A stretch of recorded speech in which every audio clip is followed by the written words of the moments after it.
Tate McRae's decision to collab with Morgan Wallen has got to be one of the most confusing / fascinating self-sabotages of one's own career that I've witnessed in a very long time. Because this is not so much about any type of dislike for conservatism per se, but much more about a very valid irritation over the hypocrisy of an artist that you have chosen to support. Meaning that we all very much know, including Tate herself, that she is not an artist like Ariana, Sabrina, Camilla, Billy, Taylor, that can carry a show by herself vocally. She is made up of her dancers. I'm not saying she can't sing, although that is debatable. I've always said that you don't have to be an amazing vocalist to be an amazing pop star. Look at Britney. I'm a huge fan of hers. But even with Britney, you did not go to see her just sing. Maybe the occasional ballad was a nice little treat, but the very essence of what you loved about Britney as a pop star was her dancing, her production, the show that she put on. And I guarantee you that the majority of the dancers that have made the Tate McRae brand what it is are not conservative and straight, in the same way that the majority of her fan base that have been there to support her from day one are not conservative and straight. In the same way that Britney was for the gays, Tate McRae has been for the gays, whether she seems to realize it or not. I'm sure that there are the occasional conservative supporters, but by and large, those are not the ones that have facilitated the amount of success that Tate McRae has now. So either she's completely oblivious to who actually makes up her fan base, or she doesn't care. Because decisions like this to collab with people like Morgan Wallen's, they're not made lightly.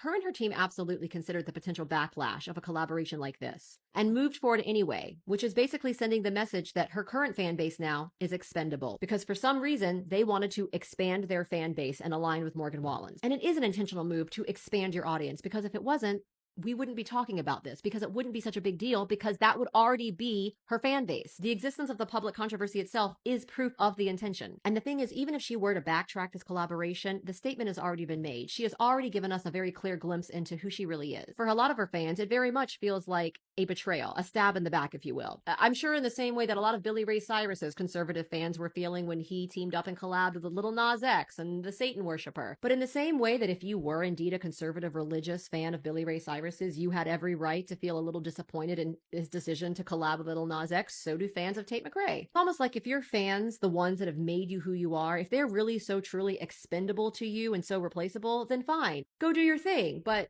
let's see how successful you are without all of your backup dancers and without your fan base that have made you who you are. Let's see how successful you are without your music videos where you're literally pressed up against a police car naked. But then again, I also don't know what using racial slurs and drunken, disorderly, violent conduct has to do with conservative values either. But the point is, a lot of artists who go on to align with conservative values would not be who they are and where they are if they had had to align with conservative values from the beginning of their career, in their imaging, in their branding, in their production. So it seems kind of like a bait and switch. So it seems kind of like a betrayal, because Tate McRae isn't just dancing. She's doing extremely sexually suggestive dancing. There's nothing wrong with that. We've done that through the ages of pop culture.